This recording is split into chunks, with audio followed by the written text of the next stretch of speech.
Hi, this is Denise Gustavson, editor for Wide Format Imaging and MyPrintResource.com. This afternoon, I have Reed Hecht with me. He's product manager at Epson Americas. Reed, thanks for joining us. Thanks for having me here. First question I want to ask you today is, looking at the PSPs in the market, what does it take to be a profit leader, especially in this uncertain economy? I think it's real important that a lot of customers find ways to diversify their offerings. Aside from just offering something like simple banners or posters, look at other opportunities for things that they can use those same printers to do. As an example, with the GS6000, our solvent printer, we see a lot of people doing fine art, and a lot of opportunities in backlit and unique different types of floor graphics and clings, which are made possible by the different types of medias that are out there. So it's important to offer a premium product, something that's better quality, that can be used in a unique application to maintain your profitability today. Yeah, that's great advice for PSPs in the market today. Now, looking a little bit at the technology, what would you think, or what would you say is the most significant technological advances that we've seen in the recent past? You know, I think there's been a number of technological advances over the past, say, 3 or 4 years. One of the main ones that kind of comes to mind being from Epson is the introduction of the Ultrachrome GS ink technology. It was kind of a revolution in that it offered a wider color gamut than any other GS or solvent ink had been available previously, and as well it gave opportunity to do some of those unique applications like fine art, and as well it was an environmentally less harmful for the environment ink. It didn't have high VOCs, it was less harmful for the environment and the people who worked around these printers. And I think that was a very big kind of improvement over the previous generation of solvent ink technologies that had existed for a long time. Yes, agreed. Now, looking ahead a little bit, for where the opportunities for growth in the market, where do you see them if you're looking at, the PSPs? Where can they go to look for growth or those new opportunities? It's interesting. I've talked to a lot of customers here at the show and over the past year or so recently about this as the economy has kind of gone that way.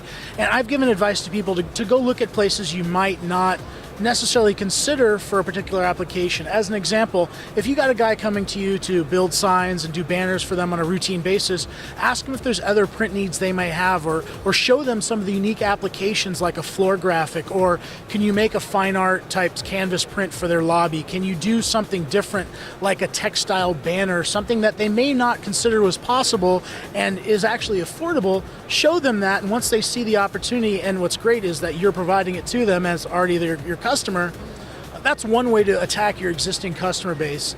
Another thing might be to seek out new opportunities and look for new customers. Again, going back to the fine art analogy, go to a local fair, find somebody who does fine art, looking to do fine art reproduction.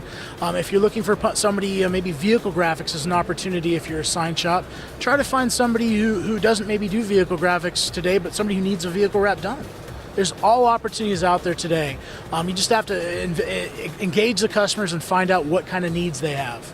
And that's going to be, asking them and actually seeing what they need. And show them exactly. Ask them, find out what they need, and show them what you're capable of doing. It's a real good example. I always tell people, whenever you do a graphic or when you do something, take a picture of it. That way it becomes your portfolio to say, hey, look at what I've done. I've done a POP display by using some Avery or 3M vinyl and wrapping it around a wooden display. And I've made this beautiful POP display. Maybe customers have the need for that. And if you have a catalog, a photo book showing over the things you do, that's a great example of other applications you can participate in. Yeah, again, Reed, that's great advice. And the last question I'm going to have is, here at SGIA, what do you want attendees really to be the takeaway when they're visiting the Epson booth? At the Epson booth, we're showing our GS6000, which has been an extremely successful product for us. It was our first branded entry into the solvent category, and over the past 3 years, has been a phenomenal printer. Today in the booth, we're showing our GS6000 printing on, our standard Averys and 3M materials, as well as Neshin and Ultraflex banner materials.